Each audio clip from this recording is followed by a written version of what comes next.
News insight supported by उपकार चक्की fresh आटा खाएर त हेर्नुहोस्। प्लम्बर पाइप्स र फिटिङ टिकिरहन्छ चलिरहन्छ। स्वास्थ्य र शक्तिको लागि उपकार हनी।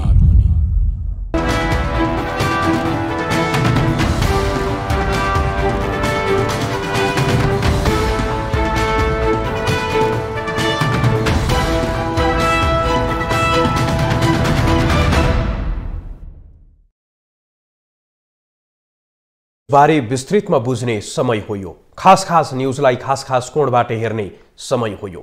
हरेक दिन यो समयमा हामी साझा र ताजा मुद्दा लिएर तपाईहरुमाझ आउने गर्छौं। नमस्कार, म मदन खाती। सुरु गरौं हेडलाइन्सबाट। चालु आर्थिक वर्षको बजेटमा 2.5 खर्बले घट्यो। राजस्व प्रणालीमा सुधार हुन नसक्दा निर्धारित 17 खर्बको बजेट 15 खर्बमा सीमित।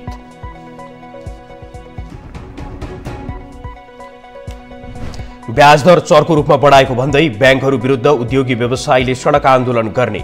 सबै व्यवसायको तालाझापी सरकारलाई बुझाउने व्यवसायीको चेतावनी।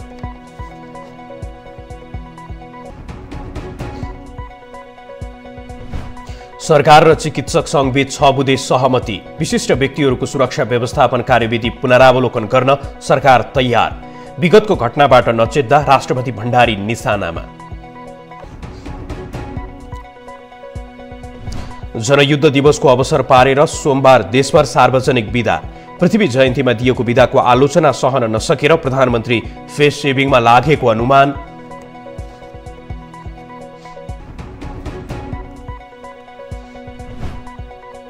र 3 दल सरकारबाट टाढा हुँदा सत्ताबद्ध दलहरूको आकार घट्दै। राष्ट्रपति निर्वाचनका लागि एक ढिक्का हुने उच्चस्तरीय संयन्त्र बैठकको निष्कर्ष।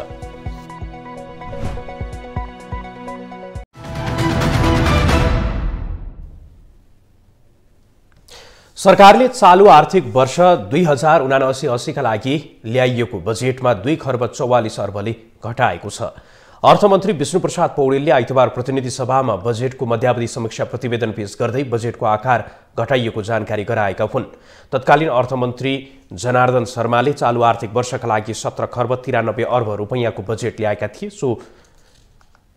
यो सँगै बजेटको आकार 15 खर्ब 49 अर्ब 79 करोडमा सीमित भएको छ। जेठमा ल्याइएको बजेटमा चालु खर्च 11 खर्ब 83 अर्ब विनियोजन गर्ने भनिएको थियो, तर त्यो खर्चमा 10 खर्ब 21 अर्बमा सीमित गर्ने सरकारी तयारी रहेको छ। त्यस्तै पुँजीगत खर्च 3 खर्ब 80 अर्ब छुट्याइएकोमा 67 अर्ब कम गरी 3 खर्ब 13 अर्ब 50 करोडमा सीमित पारिएको छ। चालु आर्थिक वर्षको पहिलो 6 महिनामा कुल सरकारी खर्च रु 5 खर्ब 76 अर्ब 34 करोड भएको छ, जुन गत वर्षको तुलनामा 13.7%ले बढियो। गत वर्षको तुलनामा चालु खर्चतर्फ 11.9%ले वृद्धि भई रु 4 खर्ब 55 अर्ब 12 करोड, पुँजीगततर्फ 5.3%ले वृद्धि भई रु 53 अर्ब 45 करोड र वित्तीय व्यवस्थापनतर्फ 37.37%ले वृद्धि भई रु 67 अर्ब 76 करोड खर्च भएको छ। राजस्व सङ्कलनतर्फ 2079 पुससम्मको लक्ष्य रु 6 खर्ब 51 अर्ब 82 करोड रहेकोमा लक्ष्यको तुलनामा 24.8%ले कम अर्थात् 4 खर्ब 90 अर्ब 4 करोड सङ्कलन भएको छ। गत आर्थिक वर्षको सोही अवधिको समीक्षा अवधिमा राजस्व सङ्कलन 15%ले घटेको छ। राजस्व सङ्कलनमा यस्तो प्रकारको नकारात्मक वृद्धि दर आर्थिक वर्ष 2024-25 पछि पहिलो पटक हुन पुगेको छ। अनुमानभन्दा राजस्व कम उठेपछि सरकार खर्च घटाउन बाध्य भएको देखिन्छ। यसले मुलुकको आर्थिक वृद्धि दर लक्ष्य अनुसार 8% नपुग्ने पनि देखिएको छ। राजस्व प्रशासन तथा प्रणालीमा सुधारमा आफू केन्द्रित भएको पनि मन्त्री पौडेलको भनाइरहेको छ।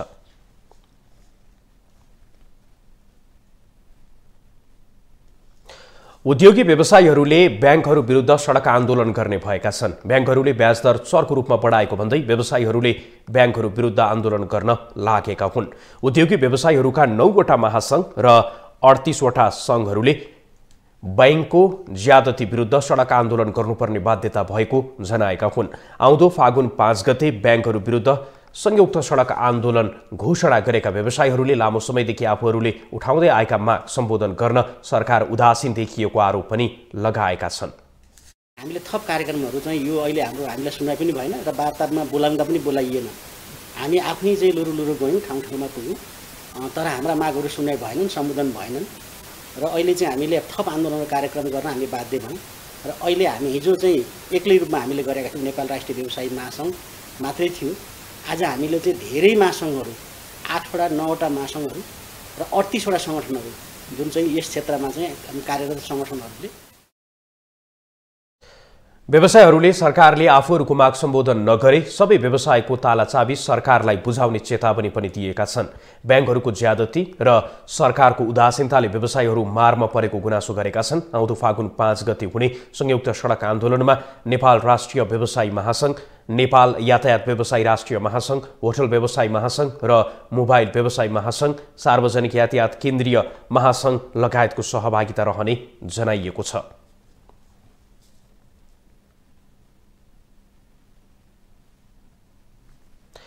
नेपाल राष्ट्र बैंकले बैंक तथा वित्तीय संस्थाबाट कालो सूचीमा परेका व्यक्तिले कुनै पनि बैंकमा निक्षेप खाता खोलेर बचत गर्न नपाउने व्यवस्था गरेको छ। राष्ट्र बैंकले एकीकृत निर्देशन 2078 मा संशोधन गर्दै कालो सूचीमा परेका व्यक्तिले निक्षेप खाता खोल्न नपाउने व्यवस्था गरेको हो। नेपाल राष्ट्र बैंकले गत बिहीबार क, ख र ग वर्गका बैंक तथा वित्तीय संस्थालाई जारी गरिएको एकीकृत निर्देशन 2078 मा संशोधन तथा परिमार्जन गरेको हो। संशोधन गरिएको नयाँ व्यवस्था अनुसार बैंक तथा वित्तीय संस्थाले निक्षेप खाता खोल्नु अघि सम्बन्धित व्यक्ति कालो सूचीमा परे नपरेको सम्बन्धमा कर्जा सूचना केन्द्रबाट सूचना लिनुपर्नेछ।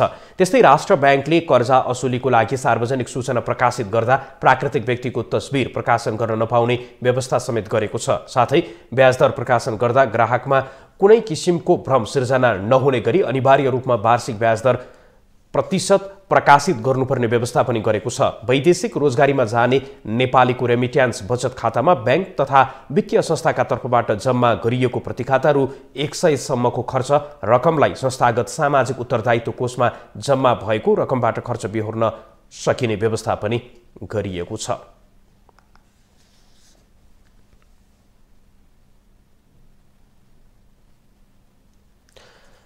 सवारी राष्ट्रपतिको तर दुःख पाए जनताले। यो समस्या अहिलेदेखिको होइन, तर शुक्रबारको सवारीले नयाँ विवाद र बहसलाई सतहमा ल्यायो, जसको कारण देशभरका अस्पताल बन्द भए।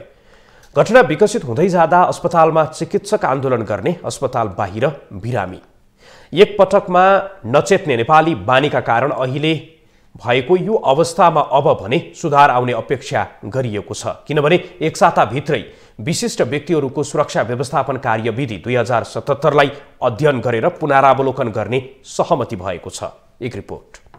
2049 साल असारमा तत्कालीन राजा वीरेन्द्र र रानी ऐश्वर्या पुतली सडकमा घण्टौं जाममा परे। यो ठूलो समाचार बन्यो त्यतिखेर मिडियालाई।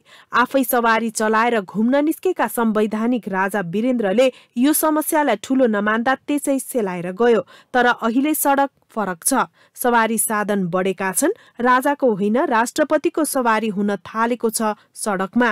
यही राष्ट्रपति सवारी हुँदा सकस हुन थालेको छ आम जनतालाई। यो अवस्था डाक्टर रामवरण यादव राष्ट्रपति हुँदा पनि नभएको होइन, तर सवारी कसरी व्यवस्थित बनाउने भन्ने चेत कहिले नआउँदा वर्तमान राष्ट्रपति विद्यादेवी भण्डारी बारम्बार तारो बनेकी छिन्। शुक्रबार संघीय संसदमा भएको भण्डारीको सवारीमा नियम पालना नगरेको भन्दै ट्रमा सेन्टरका चिकित्सक डाक्टर जनिथलाल सिंहले प्रहरीको कुटाई नै खाए। यही विरोधमा चिकित्सकहरूले देशभरका अस्पताल बन्द गरेर आन्दोलनमा उत्रिए, जसको कारण देशको सबैभन्दा ठूलो वीर अस्पतालमा तनावपूर्ण अवस्था आइलाग्यो। भित्र अस्पतालमा चिकित्सक आन्दोलित बन्दा बाहिर बिरामीका आफन्तहरूले पनि आन्दोलन नै गर्नु परेको थियो। दिनुपर्ने सुरक्षाकर्मी नै हामीमाथि आइलागेपछि त हामी कामी रहेको हातले त सेवा दिन सक्दैनौँ। तपाईँको मैले भनौँ हामी सबैजना सेवाग्राहीहरूको मैले सर्जरी गर्नुपर्ने छ, मेरो हातै कामिरहेछ त्रासले भने म कसरी सेवा दिउँ? मलाई सेवा दिन मन नलागेको होइन, हामीलाई सेवा दिन मन नलागेको या हामीले नचाहेको कुरा होइन, हामीले गरिरहेको कुरा हो। दिनरात इमर्जेन्सी सेवा अझै पनि कामदै गरेका हातहरूले हामीले दिइ नै रहेका छौँ। तर तपाईँ आफै भन्नुहोस्, तपाईँ मसँग सेवा लिन आउनु भएको छ, म एउटा चिकित्सक हुँ, मेरो हात डरले थरथर कामिरहेको छ, मलाई सुरक्षाकर्मी मलाई आक्रमण गर्न आइपुग्छ कुनै पनि बेला भन्ने त्रासमा त्यो कामिरहेको हातले सर्जरी गराउन, अपरेसन गराउन, ट्रिटमेन्ट गराउन तपाईँहरू चाहनुहुन्छ? हाम्रो प्रश्न सबैजनालाई त्यो। चिकित्सकहरूको सेवा नै रोकेपछि दबावमा परेको सरकार र नेपाल चिकित्सक संघ बीच प्रधानमन्त्री तथा मन्त्री परिषदको कार्यालय सिंहदरबारमा भएको वार्ता सरकार र चिकित्सक संघ बीच 6 बुँदे सहमति भएको छ। सहमतिपछि आइतबार दिउँसोदेखि चिकित्सकहरू काममा फर्किएका छन्। छलफलमा घाइते चिकित्सकको उपचार खर्च सरकारले बेहोर्ने सहित एक साताभित्रै विशिष्ट व्यक्तिहरूको सुरक्षा व्यवस्थापन कार्यविधि 2077 अध्ययन गरेर पुनरावलोकन गर्ने लगायत सहमति भएको छ। अरू पनि के भन्छ सुरक्षाकर्मीहरूले लछार पछार गर्ने कुराहरू, बुटहरूले हानेका कुराहरू त्यो सीसीटीभी फुटेजहरूमा छन् र हाम्रो अर्को पनि चिकित्सक चाहिँ घाइते भएर अस्पतालमा भर्ना भएको सन्दर्भमा चाहिँ त्यसलाई पनि तत्कालै छानबिन गरिकन 7 दिनभित्रमा त्यो जो अरू पनि एकजना सुरक्षाकर्मीलाई त कस्टडीमा लिइसकेको छ। अब अरू पनि जो सुरक्षाकर्मीहरू त्यसमा इन्भल्भ हुनुहुन्छ उहाँहरूलाई पनि के भन्छ छानबिन गरी उहाँ त्यो दोषीहरूलाई पनि कारबाहीको दायरामा विदिन अ विक टाइम लिने भन्ने कुरामा निर्णय भएको छ। अति विशिष्ट व्यक्तिहरूको सवारी त्यसमाथि पनि राष्ट्रपतिको सवारीमा सुरक्षाको नाममा अति हुने गरेको धेरै भइसक्यो। जनतालाई शास्ति दिएर हुने सवारीले स्वयं राष्ट्रपतिको साख नै गिराउँदै लगेको छ। यही क्रममा शुक्रबार भएको सवारीले उठाएको प्रश्न थप गम्भीर बनेको छ।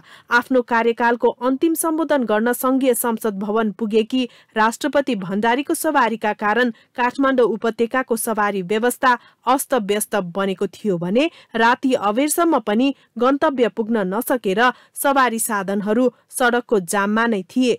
त्यसमाथि प्रहरीले तथाकथित सडक अनुशासन सिकाउँदा चिकित्सकमाथि गरेको व्यवहारले देशभर बिरामीले पाउनुसम्म शास्ति भोग्नु पर्यो। यही कारण पनि शुक्रबारको घटना सबक नै बन्नुपर्छ। अब विशिष्ट व्यक्तिहरूको सुरक्षा व्यवस्थापन जनताको सुविधा मैत्री हुनै पर्छ।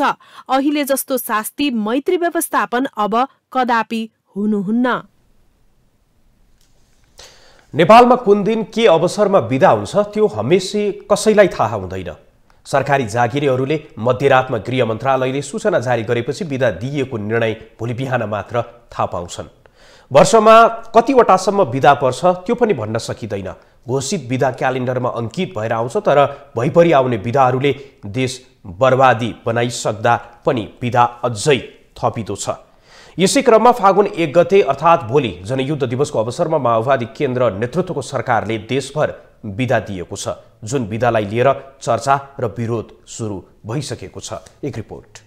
सरकारको नेतृत्व गरिरहेको नेकपा माओवादी केन्द्रसँग सरोकार राख्ने विशेष दिन हो। यो दिवसमा बागमती, कर्णाली र मध्य प्रदेश सरकारले बिदा दिने निर्णय केही दिन अघि नै गरिसकेका थिए। यता प्रधानमन्त्री पुष्पकमल दाहालले गत साता एक कार्यक्रममा बिदा बढी भएको कटौती गर्नुपर्ने भनिरहेको बेला संघीय सरकारले पनि सोमबार सार्वजनिक बिदा दिएको छ। यसअघि बागमती प्रदेश सरकारले मन्त्री परिषदको गत माघ 24 को बैठक मार्फत बिदा दिने निर्णय लिएको थियो भने त्यसअघि कर्णाली प्रदेश र मध्य प्रदेश सरकारले जनयुद्ध दिवसको अवसरमा भन्दै फागुन 1 गते सोमबारका दिन आफ्नो प्रदेशभर सार्वजनिक बिदा दिने निर्णय गरेको थियो। यी बिदाहरूको बारेमा सार्वजनिक रूपमा नै बहस छेडिएको थियो। यो निर्णयप्रति मानव अधिकार तथा शान्ति समाजले तीव्र असहमति र गम्भीर आपत्ति प्रकट गर्दै यो निर्णय लोकतन्त्र र अहिंसाका सार्वभौम मान्यताको प्रतिकूल भएको धारणा राखेको छ।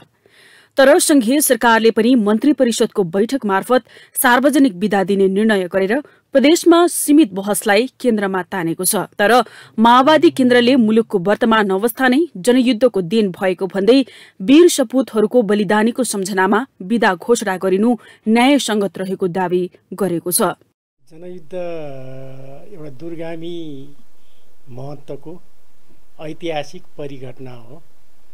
जनयुद्धको जगमा 19 दिने जनआन्दोलनको बलमा अहिले जुन सिस्टममा हामी छौँ हैन, सङ्घीय गणतन्त्र नेपाल, त्यही जनयुद्धको जगमा यो सम्भव भएको हो र जसले उत्पीडित जाति जनजाति समुदायलाई चाहिँ राज्यका हरेक निकायमा समावेशी समानुपातिक प्रतिनिधित्वको सुनिश्चित गरेको छ। तत्कालीन विद्रोही माओवादीले 2052 साल फागुन 1 गतेदेखि सशस्त्र विद्रोह सुरु गरेको थियो। 17,000 भन्दा बढी नेपाली नागरिकले अनाहकमा ज्यान गुमाएको यो विद्रोहका धेरै पाटोहरू सुल्झिन अझ बाँकी नै छन्। आफ्नो नाम र पार्टीको झण्डा नै फेर्ने तयारीमा पुगेको माओवादी केन्द्रलाई जनयुद्ध प्रति भने अझै पनि लगाव रहेको यसैबाट प्रष्ट देख्न सकिन्छ। प्रधानमन्त्रीज्यूले अब जनयुद्ध दिवसमा बिदा नदिने भन्न खोज्नुभएको होइन र नेपालको परिप्रेक्ष्यमा हेर्दा बिदाहरू सार्वजनिक बिदाहरू धेरै भएको छ, जसले गर्दाखेरि जुन काम गर्ने समय हो त्यो कम हुन्छ। झन्डा परिवर्तन गर्ने भनिया छैन, नाम र चुनाव चिन्ह परिवर्तन गरिहाल्ने भने अलि निर्णय भएको होइन। अहिले विभिन्न वामपन्थी पार्टीहरूको बीचमा पार्टी एकता, सहकार्य, संयुक्त मोर्चाका कुराहरू छलफल चलिरहेको छ। गत पुस 27 गते पृथ्वी जयन्तीमा बिदा दिएर पार्टीभित्रको केही पंक्ति र क्रान्तिकारी भनाउँदाहरू बीच आलोचित भएका प्रधानमन्त्री दाहालले फेस सेभिङको लागि यो निर्णय लिएको अनुमान धेरैले गरेका छन्। तर भोलि अन्य दलहरूले पनि बीपी जयन्ती, मदन भण्डारी जयन्ती, राजा वीरेन्द्र जयन्तीका दिन बिदा दिन थाले मुलुकको हाल के होला? जनताले पार्टी विशेषको सबै कार्यक्रम बनाउनु पर्ने? यो विदासँगै यो प्रश्न पनि ज्वलन्त बनेर उठ्न थालेको छ। तपाईलाई न्यूज इनसाइटमा पुनः जोड्नेछौं। कुनै समय प्रतिनिधि सभामा मधेसी दलहरूको भूमिका निकै प्रभावकारी थियो। मधेसी जनताहरूले मधेस केन्द्रित दलहरूलाई नै पत्याएका थिए र उनीहरूको उपस्थिति बलियो पनि थियो। तर वर्तमान अवस्था ठिक उल्टो छ। उनीहरूको उपस्थिति त पातलो छ नै, भूमिका पनि कमजोर बन्दै गएको छ। यस्तो आउनुको मुख्य कारण के हो? यसै विषयमा केन्द्रित रहेर सहकर्मी ऋषि खतिवड़ाले लोकतान्त्रिक समाजवादी पार्टीका केन्द्रीय सदस्य केशव झासँग गरेको कुराकानी अबको क्रममा। मधेसी दलहरूको जुन भूमिका हुन्थ्यो, जुन प्रभावकारिता हुन्थ्यो, निकै कमजोर जस्तो देखिन्छ। किन यस्तो? अब पहिलो कुरा त के भयो, यो गठबन्धनको राजनीतिले सिध्याइदियो सबैलाई, सबै दलको अस्तित्व नै समाप्त गरिदियो। गठबन्धनले ठुला दलहरूलाई चाहिँ फाइदा भयो, सानो दलहरूलाई सिटै कम दिएको कारणले, सबै ठाउँमा लड्नै नसकेको कारणले गर्दाखेरि उपस्थिति पहिलेभन्दा यसले कमजोर भएको छ। अर्को कुरा, हामीभित्र पनि केही कमी कमजोरीहरू भयो। हामीभित्र कमी कमजोरी के हो भने जुन रूपमा हामी जनताको बिचमा जानु पर्थ्यो, सङ्गठन निर्माणमा लाग्न सक्नु पर्थ्यो, त्यो गर्न सकिएन। तेस्रो सबभन्दा प्रमुख कारण के रह्यो भन्ने कि हामीले कहिले पनि यो माग मुद्दाबाट हामी पछाडि हटेनौँ। हाम्रा एजेन्डाहरूलाई लिएर सधैँ हामी चाहिँ बहस गरिराख्यौँ। हामी सत्तामा पनि गएनौँ। सत्तामा नगएपछि पार्टी स्वाभाविक रूपमा अलिकति कमजोर हुँदो रहेछ। हामीले चाहिँ मुद्दा र एजेन्डाकै आधारमा मात्रै सत्तामा जाने शर्त राखेका थियौँ। तर हाम्रो माग मुद्दाहरू पुरा नभएपछि सरकारमा गएनौँ, जस कारणले कमजोर भयौँ। र यसपालिको चुनाव त एकदमै आर्थिक गतिविधिको हिसाबको मात्रै चुनाव थियो, एकदम महँगो चुनाव थियो, खर्चिलो चुनाव थियो यसपालिको। त्यसमा हामीसँग त्यति साधन स्रोत पनि थिएन र हामी त्यो हिसाबले पनि कम्पिट गर्न सकेनौँ। र फेरि राज्यले पनि यो उत्पीडित जाति र समुदायको निम्ति लड्ने पार्टीहरूको बारेमा एकदम नेगेटिभ भाष्य निर्माण गरिदिने, अब मिडिया सबै उहाँहरूकै हातमा छ होइन। जे बोल्यो अब मन्त्री हो, पावरमा छ, ठुलो पार्टी, उनीहरूकै कुरा बढी सुन्ने होइन। त उनीहरूले त्यस कारणले हाम्रो बारेमा भाष्य निर्माण गरेपछि त्यसले पनि नेगेटिभ भाष्य भन्नुभयो। कस्तो खाले नेगेटिभ भाष्य हो? यिनीहरूले माग मुद्दा सम्बोधन गराउन सकेन, यिनीहरूले मुद्दा छोड्यो भन्ने किसिमको भाष्य निर्माण गर्यो। जबकि हामी मुद्दाकै निम्ति त सरकारमा गएनौँ। त कसरी हामीले मुद्दा छोड्यौँ? कुनै पनि अब हाउसको कुनै पनि एउटा यस्तो बैठक छैन जुन बैठकमा हाम्रा सांसदहरूले सधैँ चाहिँ कुरा उठाउनु भएन, माग मुद्दा पुराको निम्ति सधैँ आवाज उठाइराख्नु भयो र पनि चाहिँ हाम्रो बारेमा गलत किसिमले भाष्यहरू निर्माण गरियो। त्यो पनि एउटा कारण भयो। समग्रमा केही दोष त हाम्रा पनि छन्, तर बढी दोष चाहिँ राज्य सत्ता सञ्चालन गर्नेहरूकै देखियो। यति बेला तपाईँहरूले आत्मआलोचना गर्दै आफ्ना दोषहरू चाहिँ के पहिचान गर्नुभएको छ? एउटा मात्रै मुख्य रूपमा हामीले सङ्गठन जुन रूपमा विस्तार गर्न सक्नु पर्थ्यो त्यो हामीले गर्न सकेनौँ। हामीबाट भएको चुक त्यो नै हो। र सङ्गठन निर्माण गरेको भए हामीले पनि जनताको बिचमा जाने अवसर हुन्थ्यो। हामी त्यहाँ जाँदा आफ्नो कुरा राखिन्थ्यो। आफ्नो कुरा राखेपछि जनताहरूले सत्य तथ्य बुझ्थे होला। तर त्यस हिसाबले हामी चाहिँ जान सकेनौँ। एउटा महत्त्वपूर्ण कमजोरी त्यो हो। तर पनि केही छैन। अहिले अब 4वटा पार्टी मुख्य रूपमा अगाडि आएको छ। अब 4वटा यस अगाडिको हाउसमा जसपा र लोसपा गरेर झन्डै 34 जनाको उपस्थिति थियो प्रतिनिधि सभामा। यसपालि चाहिँ 4वटै दल गरेर जम्मा 26वटा सङ्ख्या पुगेको छ। त्यस हिसाबले हेर्दाखेरि 8वटा त त्यसबाटै कम भयो, जबकि हाम्रो सङ्ख्या बढ्नु पर्थ्यो। त्यस अर्थमा त्यो नोक्सानी त हो, तर र पनि अब यसरी छुट्टा छुट्टै हुँदा अलिकति कमजोरी अवस्थामा छ। कमसेकम एउटा मोर्चाबन्दी गरेर यो 4वटै पार्टी अगाडि बढ्नुपर्छ भन्ने किसिमले छलफलहरू सुरु भएका छन्। त्यसमै चाहिँ हामी पनि अहिले लागेका छौँ। त्यो कमसेकम भयो भने एउटा चाहिँ मेसेज जान्छ। तर नयाँ आएका नागरिक उन्मुक्ति पार्टी, जनमत पार्टीको प्रभावकारिता निकै महत्त्वपूर्ण रूपमा रहेको देखिन्छ। चर्चाको हिसाबले पनि निकै चर्चा भइरहेको छ। सुदूरपश्चिममा सरकारै ढलायो भन्ने तरिकाले नै आइरहेको छ। तपाईहरू पुराना लोसपा जसपा पार्टीहरू चाहिँ कमजोर हुने, सिट बढी भएर पनि उहाँहरू चाहिँ प्रभावकारी हुने, यो अवस्था चाहिँ किन आयो जस्तो लाग्छ? अब यस्तो भयो, अब जनमतको त स्वाभाविक रूपमा जनमत अहिले सरकारमै सहभागी भयो, त्यस कारणले पनि चर्चा होला। उन्मुक्तिको सन्दर्भमा चाहिँ उहाँहरूको प्रभाव क्षेत्रै सुदूरपश्चिम हो। सुदूरपश्चिममा उहाँहरूको उपस्थिति सरकार बनाउन र गिराउनलाई महत्त्वपूर्ण भूमिका छ उहाँहरूको। त्यस आधारमा त्यहाँ उहाँको भूमिका देखियो, त्यसमा उहाँको बढी चर्चा हुनु पनि स्वाभाविक हो।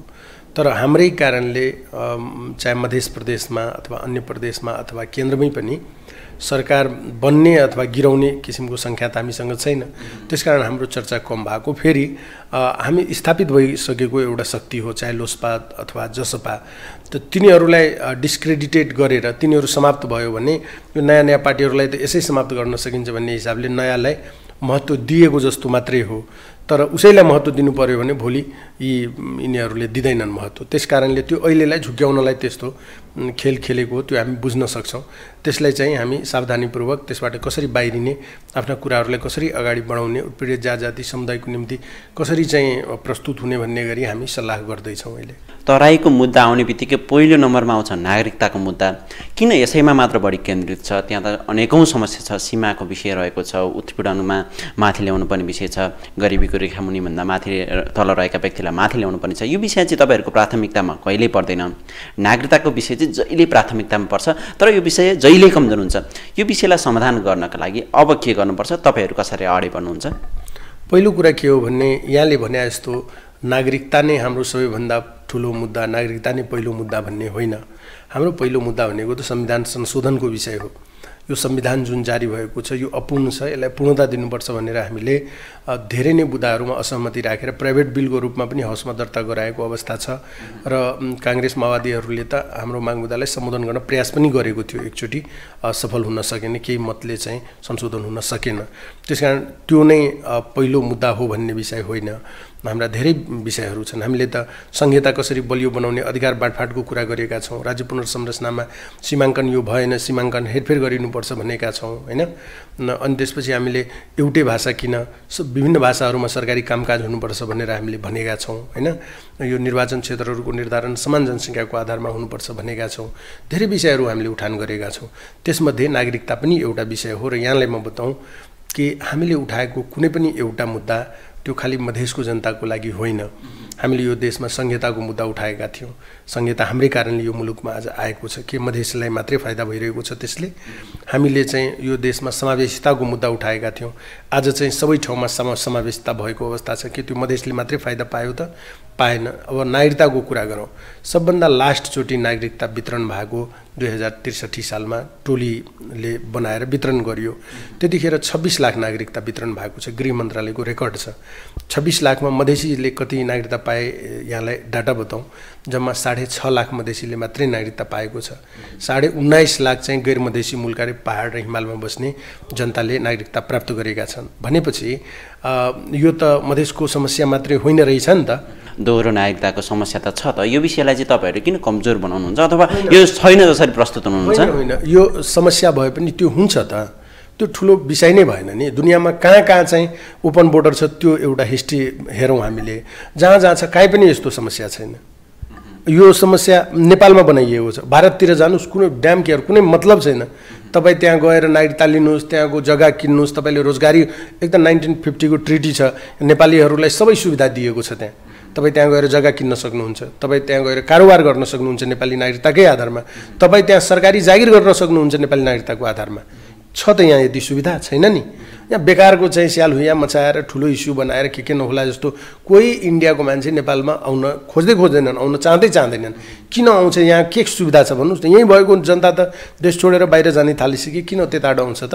तर फेरि बोर्डरमा कस्तो छ भने तपाईँले भने जस्तो केही 1-8% त्यो हुनसक्छ। त्यो हुनुको कारण के हो भने नेपालीले पनि उताको आधार कार्डहरू लिएर राखेका छन्। त्यसको कारण के हो भने त्यहाँ यति बढी फेसिलिटी छ जनता लेभलमा। अब 2-4 रुपियाँ किलो चावल पाउँछ होइन, त्यो 3 रुपियाँ 4 रुपियाँ त्यो चिनी पाउँछ, के पाउँछ, खाद्य वस्तुहरू यति सस्तो पाउँछ होइन। त्यहाँको आधार कार्ड तपाईँसँग छ भन्ने हिसाबले मान्छे यहाँ नेपालीहरूले पनि लिएर राखेका हुन्छन् केही।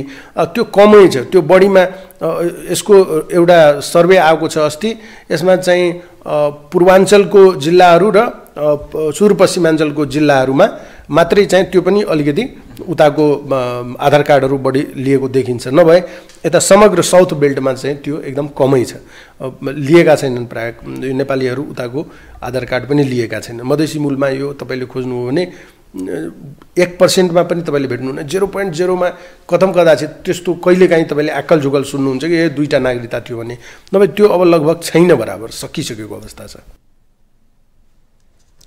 निर्वाचन आयोगले चितवन निर्वाचन क्षेत्र नम्बर 2 मा आगामी वैशाख 10 गते उपनिर्वाचन गर्ने निर्णय गरेको छ। निर्वाचन आयोगको आइतबार बसेको बैठकले चितवन निर्वाचन क्षेत्र नम्बर 2 मा रिक्त रहेको प्रतिनिधि सभा सदस्यका लागि आगामी वैशाख 10 गते उपनिर्वाचन गर्ने निर्णय गरेको हो। प्रतिनिधि सभा सदस्य निर्वाचन ऐन 2074 को दफा 68 बमोजिम उपनिर्वाचनको मिति घोषणा गरेको आयोगले जनाएको छ। आयोगले त्यसका लागि फागुन 1 गतेदेखि नै चैत 16 गतेसम्म मतदाता नामावली अद्यावधि कार्यक्रम सञ्चालन गर्ने र चैत 20 गते मनोनयन दर्ता गर्ने कार्यतालिका तोकिएको जनाएको छ। गत मङ्सिर 4 मा भएको निर्वाचनमा चितवन 2 बाट राष्ट्रिय स्वतन्त्र पार्टीका सभापति रवि लामिछाने निर्वाचित भएका थिए, तर नागरिकता सम्बन्धी मुद्दामा अदालतको फैसलाबाट उनी पदमुक्त भएपछि आयोगले रिक्त रहेको पदमा उपनिर्वाचनको मिति तोकिएको हो।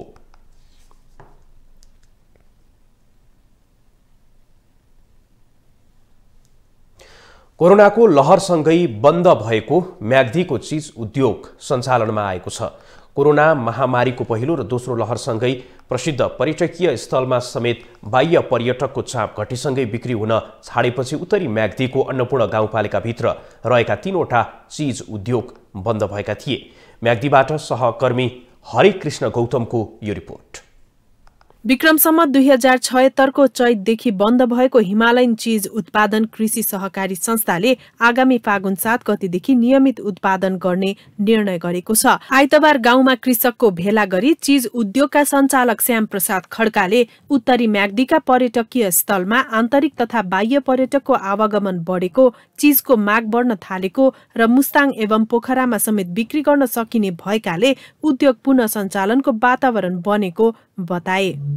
हामी 28 जना शेयर सदस्य छौँ र हामी सुरुमा 5 लाखबाट सुरु गरेको र अहिले लगानी बढिराखेकै छ।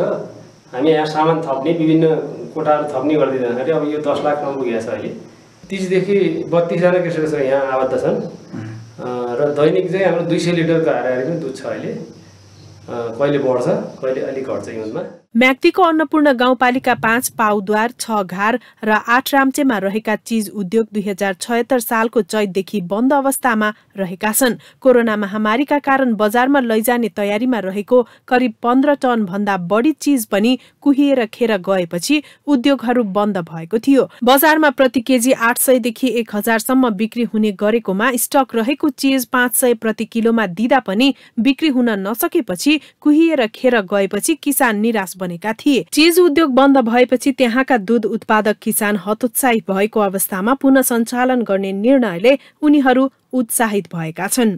क्यानमा चाहिँ भोलि दुधलाई फेरि यहाँ चाहिँ 65 डिग्रीमा चाहिँ तताएर त्यसलाई फेरि चाहिँ चिसो बनाएर 35 डिग्रीमा झारेर 3 भागको 1 भागलाई हामीले क्रिम सेप्टरमा चाहिँ क्रिम निकालेर त्यसो भएको सबै दुधलाई यहाँ कलेक्सन गरी ड्रेनेज पाउडरको आधारले यसलाई दुध जमाइन्छ। 2 घण्टाको समय हुन्छ। 2 घण्टाभित्रमा हामी चाहिँ चलाएर आगोको तापक्रम 50 डिग्री बनाएर त्यसलाई फेरि दाइमा राखेँ हामी चाहिँ चिज तयार गऱ्यौँ। चीज उद्योग नै बन्द भएको अवस्थामा दूध बिक्री हुन छाडेपछि स्थानीयले धमाधम गाई बिक्री गर्न थालेका थिए। अहिले उद्योगमा 37 कृषक आबद्ध छन्। घारका 35 अगुवा कृषक मिलेर विक्रमसम्म 2071 मा हिमालय चीज उद्योग तथा कृषि सहकारी संस्था स्थापना गरी व्यावसायिक रूपमा चीज उत्पादन गर्दै आएका थिए। 20 लाखको लगानीमा कृषकले चीज उद्योग सञ्चालन गरेका थिए भने दूध उत्पादनका लागि नीलगिरी गाईपालन कृषि सहकारी संस्थाले दर्ता गरेर सोही संस्था मार्फत दैनिक 350 लिटर दूध उत्पादन गरी चीज उद्योग सञ्चालन गरिएको थियो। लगानी 35 लाख पुग्नै लाग्दा उद्योग बन्द भएपछि नेपालमा पनि रग्बी खेलिन्छ भन्दा धेरैलाई आश्चर्य लाग्छ। हो, नेपालमा यस्ता धेरै खेल खेलिन्छन् जसको नाम सुन्न नसकिए पनि यसमा आबद्ध व्यक्तिहरूको अन्तर्राष्ट्रिय सम्बन्ध, सक्रियता र सफलता भने गजबको हुने गरेको छ। यही रग्बी सङ्घको अध्यक्ष एवं एसियाली रग्बी सङ्घका सदस्य टङ्कलाल घिसिङ अहिले राष्ट्रिय खेलकुद परिषदको सदस्य सचिव छन्। उनैको आशीर्वादमा अहिले रग्बी नेपालमा सक्रिय बनेको छ, तर खेलमा दर्शक भने भेटिँदैनन्। एक रिपोर्ट। नेपालमा धेरै खेलहरू दर्ता भएका छन् जुन खेल पदाधिकारीहरूको अन्तर्राष्ट्रिय सहभागिता र ओलम्पिक कमिटीमा स्थान बनाउनु भन्दा पर केही अर्थ नबोकेको पनि देखिन्छ। कतिपय खेल अझै गुमनाम भए पनि यसका पदाधिकारीहरूको अन्तर्राष्ट्रिय सयर र सहभागिता भने हुँदै आएको छ। तर पछिल्लो समय रग्बीका गतिविधि भने नेपालमा प्रशस्त हुन थालेको छ। 2052 सालमा राष्ट्रिय खेलकुद परिषद र नेपालमा रग्बी दर्ता भएको थियो। यति लामो समयबाट दर्ता भएको संस्था निकै सक्रिय हुनुपर्ने हो। न त यसले सक्रिय भएर खेलहरू त्यति आयोजना गर्न सकिरहेको छ, न त दर्शकहरूलाई नै प्रतियोगितातर्फ तान्न सकिरहेको छ। यही आइतबारबाट नेपाल रग्बी संघको आयोजनामा तेस्रो 15 रग्बी लिगको आयोजना भइरहेको छ। 4 समूहको सहभागिता रहेको यस प्रतियोगितामा Akash Bhairav club, Gorkhali rugby club, Himalayan tiger club र आर्मी क्लबले सिंगल राउन्ड रोबिन पद्धतिमा प्रतिस्पर्धा गर्दैछन्। तर यस लिगको पहिलो दिनै प्याराफिटहरू सुनसान छन्। प्रमोसनको हिसाबले अब हामी मिडियामा चाहिँ अलि ब्रान्डिङ गर्ने हिसाबले एउटा बनी बनाऊ एउटा ट्रेन्ड छ। खेल भनेको फुटबल भन्ने त्यसलाई अलिकति अब यो टिम गेममा चाहिँ अब हामीले पहिला टिमै बनाउन मेहनत गरिरहेका छौँ। खेलाडी उत्पादन गर्ने, टेक्निकल उत्पादन गर्ने, खेल खेलाउने जति बढी हामी चाहिँ म्याचेसहरू गराउन सक्यो त्यति धेरै नै भ्युअर्सहरू बढ्ने हो। हामी त्यतातिर केन्द्रित भइरहेका छौँ। अब राष्ट्रिय खेलकुद परिषदका सदस्य सचिव घिसिङ नेपाल रग्बी संघको अध्यक्ष र एसियन रग्बी संघको सदस्य रहिसकेका छन्। उनकै कार्यकालमा 9औं राष्ट्रिय खेलकुदमा रग्बी पनि समावेश भयो। सदस्य सचिवको निकटमा रग्बी भएर पनि केही हदसम्म संघलाई र खेललाई फाइदा भएको रग्बी संघका पदाधिकारीहरूले नै स्वीकार गर्दछन्। हुन त उनका अनुसार धेरै मेहनत गरेको बताए पनि अहिलेसम्म ग्रासरुटबाट खेलाडीको विकासमा संघ लागि परेको देखिएको छैन। हाम्रो चाहिँ लङ टर्मकै लागि तयारी गर्न खोजिरहेका छौँ। हामी 2027 को चाहिँ हामीले एउटा लक्ष्य बनाएका छौँ, चाहिँ एउटा प्लान, स्ट्राटेजिक प्लान बनाएका छौँ। हामीले अहिले पनि हामी सस्टेन गर्दै जाने, हामी इन्टरनेसनल नेसनल चाहिँ कम्पिटिसनमा हामी पार्टिसिपेट भइराख्ने र त्यो ढङ्गको हाम्रो चाहिँ एउटा प्रेजेन्स चाहिँ राम्रो प्रेजेन्स देखाइराख्ने हो। र स्ट्राटेजिक ढङ्गले हामीले चाहिँ रिजल्ट दिने हिसाबले हामी तलैबाट ग्रासरुटबाट हामी विद्यालय लेभलबाटै जो उसको फिजिकल्ली नै रग्बीको चाहिँ प्लेयर खेल्नको निम्ति उसको फिजिकल स्ट्रक्चर डेभलप गर्नु गरी चाहिँ हामी सोचिरहेका छौँ। नेपाल रग्बी संघ र एसियाली रग्बी महासंघको संयुक्त आयोजनामा अन्डर 18 एसिया रग्बी 7 प्रतियोगिताको आयोजना पनि नेपालमा केही महिना अघि भएको थियो। नेपाल सहित भारत, चीन, चाइनिज ताइपे, दक्षिण कोरिया, थाइल्याण्ड, मलेसिया, बंगलादेश र युएई सहभागी भएको त्यस प्रतियोगिताको आयोजनाको चर्चा पनि कतै भएन भने प्रतियोगितामा पुरै सुनसान छाएको थियो। न कुनै चर्चा, न कुनै दर्शक। कुनै पनि खेल फस्टाउन सामाजिक पृष्ठभूमि, भौगोलिक आधार र व्यापक प्रचार प्रसार पनि आवश्यक पर्छ नै। रग्बीको हकमा अहिलेसम्म कुनै पनि काम भएको देखिँदैन। भूकम्पबाट भवनहरू धेरै भत्किएपछि टर्कीका निर्माण व्यवसायीहरू धमाधम पक्राउ पर्न थालेका छन्। अघिल्लो सोमबार भूकम्पका कारण टर्कीमा अधिक संख्यामा भवनहरू भत्किएका थिए।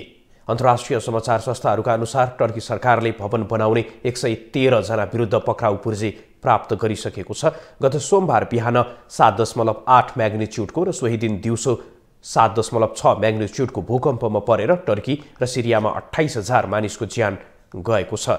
विज्ञहरूले केही वर्ष अघिदेखि नै नयाँ बनाइएका भवनहरू असुरक्षित रहेको बताउँदै आएका थिए। सरकारी नीति र व्याप्त भ्रष्टाचारका कारण त्यहाँका भवनहरू असुरक्षित मानिएका थिए।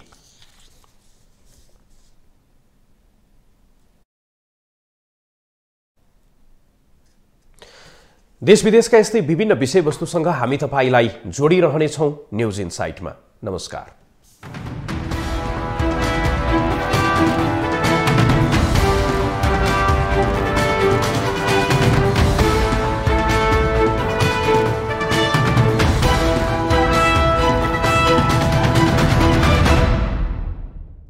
न्यूज इनसाइट सपोर्टेड बाई उपकार चक्की फ्रेश आटा खाएर त हेर्नुहोस्। प्लम्बर पाइप्स र फिटिङ टिकिरहन्छ चलिरहन्छ। स्वास्थ्य र शक्तिको लागि उपकार हनी।